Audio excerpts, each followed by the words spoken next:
আসসালামু আলাইকুম শিক্ষার্থীরা, কি খবর, কেমন আছো? আজকে ক্লাস 8 এর আমরা তোমাদের হচ্ছে 7 নম্বর সৃজনশীলের হচ্ছে আমরা সমাধান করব। সেটা হচ্ছে যে তোমাদের একটা বিচ্ছিন্ন উপাত্ত দেওয়া আছে, এখান থেকে তোমাদের প্রশ্ন বলছে যে শ্রেণী ব্যবধান 5 ধরে শ্রেণী সংখ্যা নির্ণয় করো। ঠিক আছে, তো শ্রেণী সংখ্যা নির্ণয় করতে আমরা কিন্তু জানি যে আমরা জানি যে তোমার কি যে শ্রেণী সংখ্যা সমান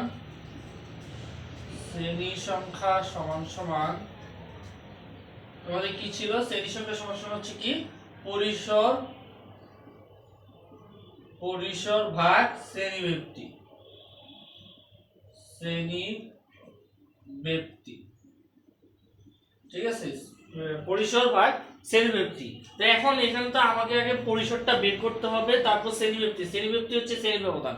শ্রেণী ব্যক্তি আর শ্রেণী ব্যবধান একই। ঠিক আছে, তো এখন শ্রেণী ব্যক্তি আর শ্রেণী ব্যবধান যেহেতু একই, তাহলে আমাকে শ্রেণী ব্যক্তির আমার মান হচ্ছে 5, আমার দেওয়াই আছে উত্তর। ঠিক আছে, এখন শুধু আমাকে পরিসরটা বাই করতে হবে।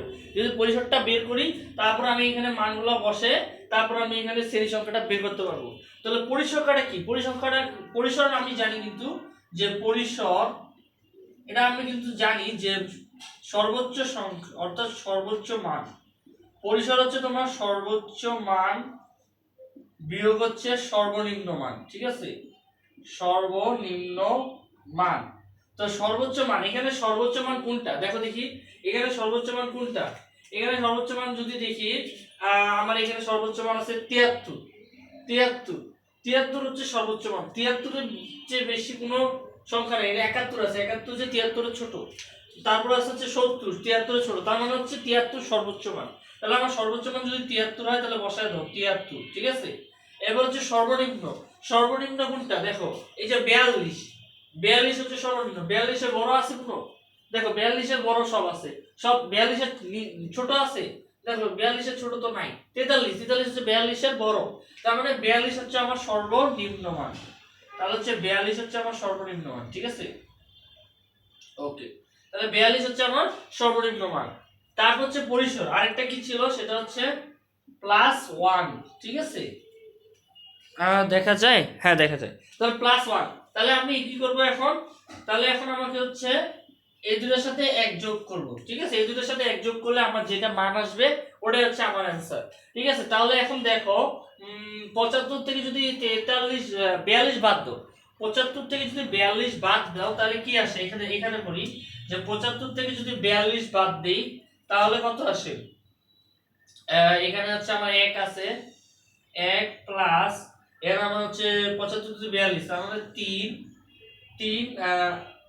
এখানে সরি 75, সরি এখানে ভুল হয়েছে। 75 না, এটা 73 হবে। ঠিক আছে, 73 থেকে যদি 42 বাদ দেই, তাহলে আমার কি থাকে? 73 থেকে যদি 42 বাদ দেই, তাহলে আমার থাকে হচ্ছে 1, আর এখানে হচ্ছে 3, 31। তাহলে আমার থাকতেছে হচ্ছে 31 যোগ 1। তাহলে আমার থাকতেছে 31 যোগ 1। তাহলে আমি যদি বলতে পারি যে 31 যোগ 1, তাহলে আমার এটা आंसर কত? এটা হচ্ছে 42 আর হচ্ছে যোগ 1, তাহলে আমার आंसर কত আসে? আমার আসে 32। তাহলে আমার পরিসর আসতেছে 32, তাই তো? পরিসর আসতেছে আমার 32। তাহলে এখন পরিসর যদি 32 আসে, তাহলে এখন মানগুলো বসাই দিই। ঠিক আছে, মানগুলো বসাই দিই যে পরিসর আসে 32, আর আমার শ্রেণী ব্যক্তি কত ছিল? 5। ঠিক আছে, 5। এখন 32 থেকে যদি 5 ভাগ করি, তাহলে কত আসবে? তাহলে কিন্তু আমার এই যে এরকম একটা মান আসবে যে তোমার কত 6.4, মানে হচ্ছে 5 6 30, তাহলে থাকলো কত 2।